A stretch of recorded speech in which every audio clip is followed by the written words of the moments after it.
Chioma Nwafor didn't die on the operating table, but she wished she had. All she wanted was a bigger backside and a better life. What she got instead was a hospital bed, a broken body, and a lesson that cost her everything. Chioma Nwafor was not just beautiful, she was Lagos beautiful. The kind of beautiful that made Okada riders almost crash into Danfo buses. The kind that made men send her airtime credits she never asked for. But for Chioma, or Glamchi as she called herself on Instagram, being regular beautiful was not enough. See this flatty. Yash. She complained to her best friend Buki one Saturday afternoon at their favorite spot in Lekki. They were sitting at an outdoor cafe, both dressed in their finest tight jeans, crop tops, and the kind of makeup that took 2 hours to apply. How will I compete with all these other slay queens? Everyone is doing body now. Yusef, you just did your own. Buki shifted uncomfortably in her seat.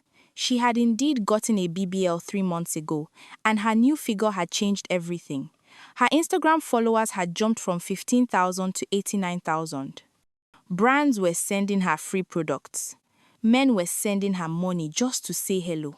Chioma, my own was expensive, oh, Buki warned, sipping her iced latte. I saved for 1 full year. I went to that proper clinic in Victoria Island, Dr. Adeyemi. You know, the one all the celebrities use. How much? Chioma asked. 3 million naira, Buki replied. Chioma nearly spat out her drink. 3 million? Buki, do I look like Dangote's daughter? Where will I see 3 million? Buki shrugged. That's why I'm telling you to save, or forget about it entirely. These things are serious. You're messing with your body. But Chioma was not listening. Her mind was already calculating. She worked as a sales girl at a boutique in Ikeja, earning 80,000 naira per month. Even if she saved every kobo, it would take her 3 years to raise 3 million.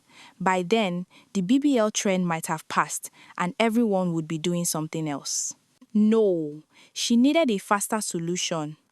That evening, as she scrolled through her Instagram feed, she saw it. An advertisement from an account called at Dr. Quick Fix NG. BBL special promo. Get the body of your dreams for just 400k limited slots available. DM now. Chioma's heart raced. 400,000 naira. That was almost too good to be true. She had 150,000. She could borrow the rest from her mother. Maybe tell her she wanted to start a small business. She clicked on the profile. A Dr. Quick Fix NG had 45,000 followers. The page was full of before and after photos, showing flat-bodied girls transformed into curved goddesses. The reviews seemed good. Best decision of my life, one girl wrote. Dr. Quick Fix is a lifesaver. Cheap and fast, said another. Chioma did not notice that most of the account's leaving reviews had been created less than a month ago. She did not notice that none of the after photos showed the girls' faces clearly. She did not notice the small typos in the captions or the fact that the clinic address was just Mushin area, Lagos. All she saw was her future self, Glamchi, with a body that would break the internet. She sent a DM immediately. Dr. Quickfix, whose real name was Emeka Okonkwo, was not a doctor. He had watched YouTube videos about cosmetic surgery and had once worked as a mortuary attendant for 6 months before he was fired for coming to work drunk. But in Lagos, where desperation met ambition on every street corner, he had found his calling. His clinic was a 1-bedroom apartment in Mushin, decorated with printed certificates from online courses and posters of Nicki Minaj and Kim Kardashian. His surgical tools were ordered from AliExpress, and his anesthesia was a mixture of tramadol and anything else he could get from the chemist without questions. When Chioma arrived for her consultation, she should have run. The building was sandwiched between a vulcanizer's shop and a mama put restaurant. The waiting room smelled like jollof rice and disinfectant. The receptionist was a young girl who looked about 16, chewing gum and watching Telemundo on a small television. "Welcome to Dr. Quick Fix Aesthetic Center," she said without looking up. He's with another client. You go wait. Chioma sat on a plastic chair that had seen better days. On the wall was a poster that read, "Beauty is pain, but poverty is worse." 20 minutes later, a girl emerged from the back room, walking strangely, like someone who had sat on a crate of bottles. She looked at Chioma and tried to smile, but it came out more like a grimace. "You'll be fine," she whispered. "Just remember to sleep on your stomach." Before Chioma could ask questions, Dr. Quickfix appeared. He was a short, round man with a pencil mustache and the kind of confidence that only comes from truly not knowing what you don't know. "Ah, you must be Chioma," he boomed. "The next Instagram sensation. Come, let me show you your future." He led her to his office, which was really just the bedroom with medical posters on the walls and a massage bed in the center. "So," he said, rubbing his hands together, "you want the premium package?" "How much is that?" Chioma asked. 500K. "But for you, because you are beautiful, I will do 400K. Chioma felt relieved. "And it's safe?" Dr. Quickfix laughed. "Safe? My dear, I have done over 200 procedures. No wahala at all. You will come in the morning, by afternoon you're going home. Simple and sharp." "Can I see your credentials?" Chioma asked, a tiny voice of reason speaking up.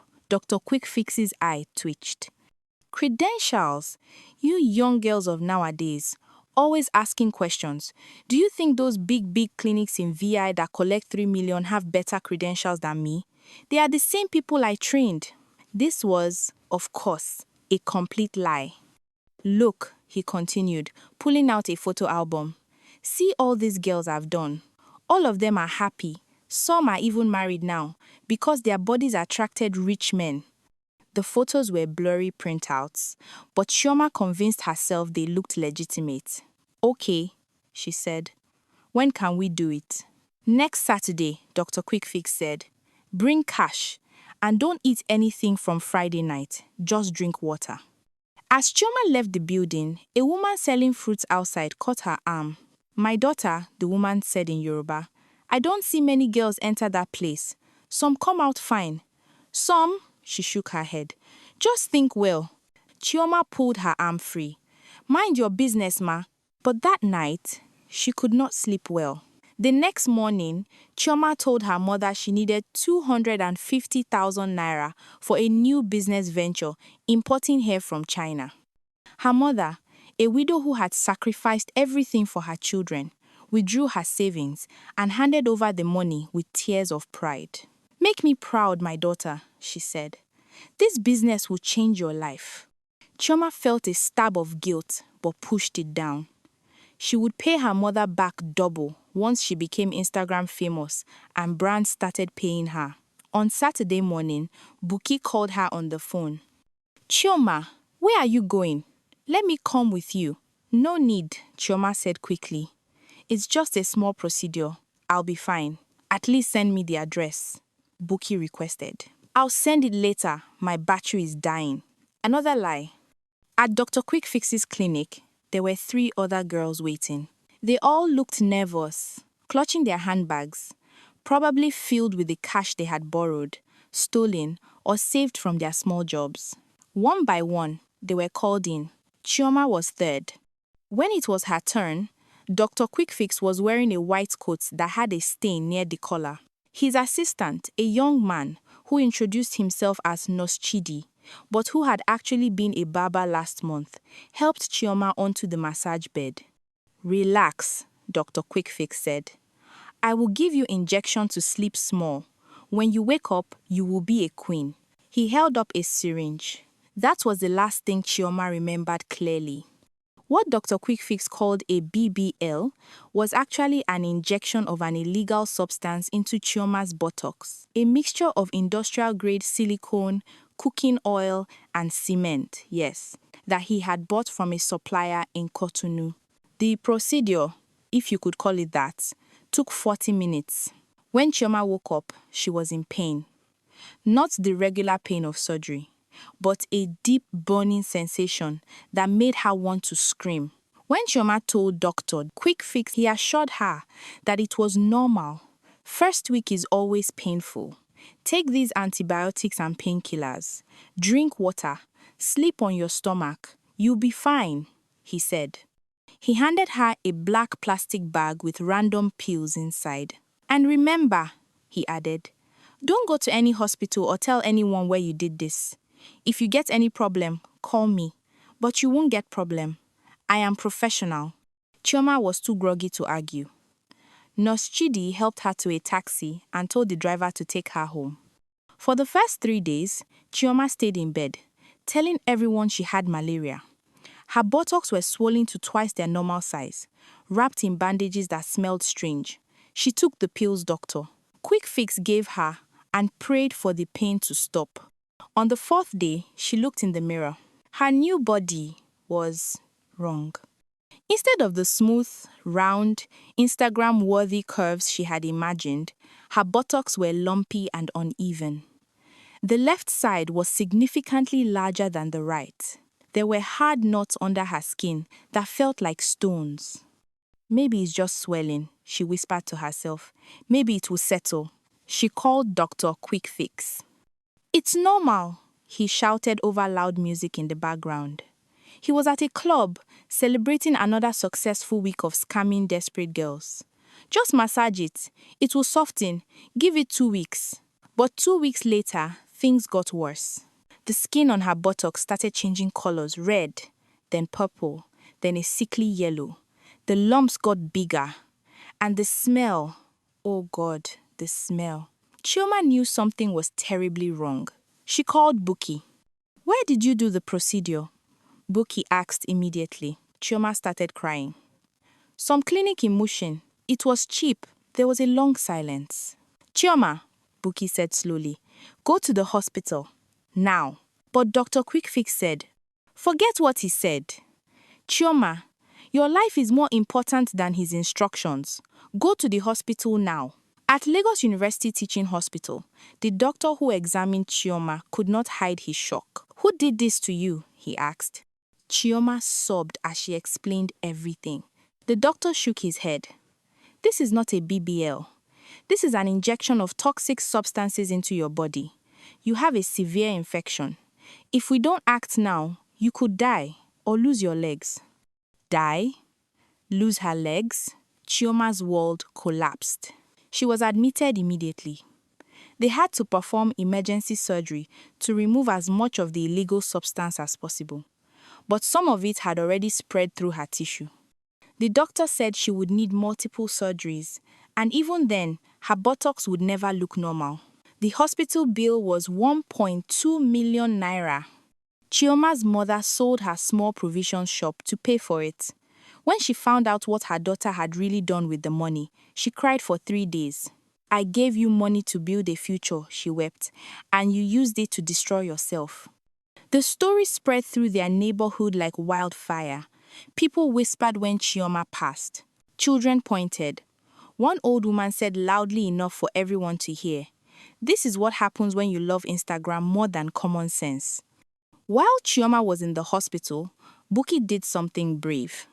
She gathered information about Dr. Quickfix and reported him to the police and to the Lagos State Ministry of Health. It turned out Nneoma was not his only victim. 17 other girls had suffered various complications. 3 had died from infections, but they had all been too ashamed to report him. Dr. Quickfix was arrested at his favorite club in Aja, trying to convince another desperate girl to visit his clinic. It's all lies, he shouted as the police dragged him away. These girls just don't know how to take care of themselves after surgery. They're the ones that spoilt my perfect work. At his trial, the truth came out. Emeka Okonkwo had no medical training. His certificates were fake. His clinic was not registered. And the substance he injected into girls' bodies was toxic enough to kill. He was sentenced to 15 years in prison, but his punishment did not undo the damage he had caused. 6 months after the surgery, Chioma's life looked nothing like she had imagined. She had undergone 4 corrective surgeries, but her body was permanently damaged. Her buttocks were scarred and misshapen. She walked with a slight limp, She needed a cane on bad days. Her Instagram account, once her pride and joy was deactivated, she could not bear to see photos of other slay queens living the life she had wanted. She had returned to work at the boutique, but her boss had reduced her salary because she could no longer stand for long hours. Her colleagues, once jealous of her beauty, now pitied her. The worst part was not the physical pain, it was the regret. "I destroyed myself," she told Bucky one evening as they sat in a small beer parlor. Nneoma was drinking malt. She could no longer afford anything else. "I destroyed my mother's life savings. I destroyed my future. For what? Instagram likes?" Bucky held her friend's hand. "You made a mistake, a big one, but you're still alive. Some girls didn't survive their cheap surgeries." "Maybe it would be better if I didn't survive," Nneoma whispered. "Don't say that," Bucky said firmly. "You're going to use this experience to help other girls. You're going to make sure what happened to you doesn't happen to them." And that's exactly what Nneoma did. She started a social media page called @TheRealGlamchi. But instead of posting perfect photos, she posted her reality. She showed her scars. She talked about her pain. She shared her story, every shameful, painful detail. "I was stupid," she wrote in her first post. "I chose vanity over wisdom. I chose Instagram fame over my health. I wanted to look like someone else instead of loving who I was, and I almost died for it." At first, she got cruel comments. People called her ugly. They said she deserved what happened to her. They made jokes about her body. But then, some months later, something shifted. Girls started sending her private messages. "Thank you for sharing your story. I was about to go to a cheap clinic. My friend wants to do BBL. I'm showing her your page. You saved my life. I was saving money for a cheap procedure." Nneoma's page grew. Not with likes from men thirsty for photos, but with genuine followers who valued her message. She partnered with Lagos State Ministry of Health to create awareness about illegal cosmetic procedures. She visited schools to talk to young girls about body image and self-worth. She became an advocate for regulating cosmetic surgery in Nigeria. One day, she was invited to speak at a women's conference in Abuja. As she stood on stage, looking at hundreds of faces, young girls, mothers, professionals, she felt something she hadn't felt in a long time. Purpose. "Beauty is not bad," she told them. "Wanting to look good is not wrong, but your life is worth more than likes and comments. Your body is not something to gamble with. Don't let anyone make you believe that you need to change yourself to be valuable. And if you must do cosmetic procedures, do it right. Save. Go to legitimate doctors. Don't risk your life for a shortcut." The applause was thunderous. After the event, a young girl approached her. She looked about 18, beautiful, with bright eyes full of dreams. "Sister Nneoma," she said, "I was planning to do cheap BBL next month. I already contacted the man, but after hearing you, I've changed my mind. Thank you for saving my life." Nneoma hugged her tightly, tears streaming down her face. This made everything worth it. 3 years after the botched surgery, Nneoma stood in front of a new medical clinic, a proper government-certified clinic offering free consultations and education about cosmetic procedures. The clinic was called Glamchi Foundation, funded by donations from people who had been touched by her story. Her mother was there, very proud of her. Buki was there, still her best friend, now helping run the foundation. And hundreds of young women were there, coming to learn the truth about beauty standards, body image, and safe cosmetic procedures. Chioma's body would never be what she had dreamed of. She would always have scars. She would always have pain. But her spirit had been rebuilt. She had learned the hardest lesson of all, that true beauty is not about the shape of your body, but about the strength of your character. That real influence comes not from perfect photos, but from honest stories. That the body you were born with, flaws and all, is precious and irreplaceable. I was once Glamchi, the girl who wanted to break Lagos with her body, she told the gathered crowd at the clinic's opening. Instead, I almost broke myself, but from that breaking came something stronger. Now I'm just Nneoma, and I'm here to make sure no girl has to go through what I did. The crowd erupted in applause. Somewhere in Kirikiri prison, Dr. Quick Fix Emeka Okonkwo sat in his cell, his empire of lies destroyed, thinking about all the girls whose lives he had ruined for 400,000 naira. And somewhere in Lagos, in Abuja, in Port Harcourt, and in cities all across Nigeria, young girls saw Chioma's posts, heard her story, and made a different choice. They chose wisdom over vanity. They chose life in the end. The moral of the story is that in this age of Instagram and slay queens, it's easy to forget that your body is not a billboard, it's your home. What good is a perfect figure if you're dead? What good are Instagram likes if you're lying in a hospital bed, broken and bankrupt?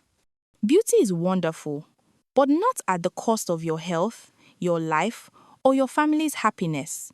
If you must enhance yourself, do it safely, legally, and with patience. Save your money. Go to certified doctors. Do your research. And most importantly, love the body you have. It's the only one you get. Your body is not just a temple, it's your fortress. Don't let any cheap contractor destroy